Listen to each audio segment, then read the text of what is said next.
तानि सर्वाणि संयम्य युक्त आसीत् मतःपरः वसेहि यसे इन्द्रियाणि तस्य प्रज्ञा प्रतिष्ठिता।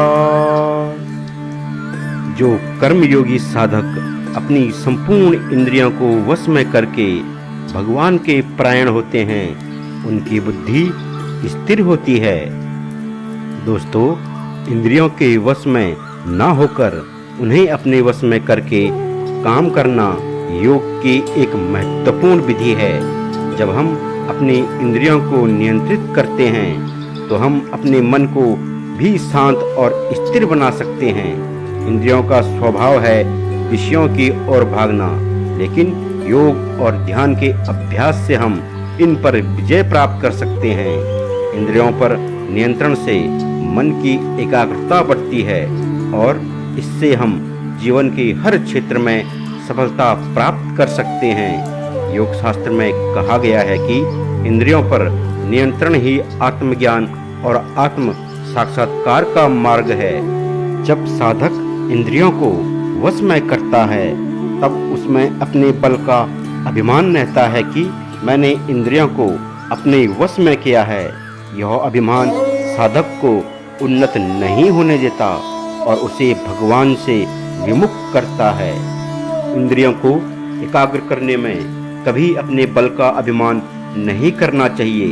हमें यह नहीं मानना चाहिए कि इंद्रियों को नियंत्रित करने में हमें जो सफलता मिली है वह हमारे प्रयासों का परिणाम है। यह सफलता केवल भगवान की कृपा से ही प्राप्त होती है। कई बार मनुष्य अपने साधनों और प्रयासों का श्रेय स्वयं लेने लगता है, परंतु यह ध्यान रखना आवश्यक है कि बिना ईश्वर की कृपा के कुछ भी संभव नहीं है। जब हम अपने अहंकार को त्याग कर पूरी श्रद्धा और समर्पण के साथ भगवान के प्रति परायण होते हैं, तभी हमारा साधन सिद्ध होता है। ईश्वर पर विश्वास और समर्पण ही वास्तविक शक्ति है और उसी से मनुष्य को अंततः इंद्रियों पर विजय प्राप्त होती है। यह समझना महत्वपूर्ण है कि हम केवल निमित्त मात्र हैं और समस्त शक्ति और सफलता का स्रोत ईश्वर ही हैं। जब हम अहंकार का त्याग करके पूर्णतः भगवान के शरणागत होते हैं, तभी साधना सिद्ध होती है। भगवान की शरण में जाकर ही मनुष्य सही मार्ग पर चल पाता है और उसकी इंद्रियां नियंत्रित होती है। यह साधना जिसमें मन और इंद्रियों का संयम हो तभी सफल होती है, जब उसे भगवान के प्रति समर्पित किया जाता है।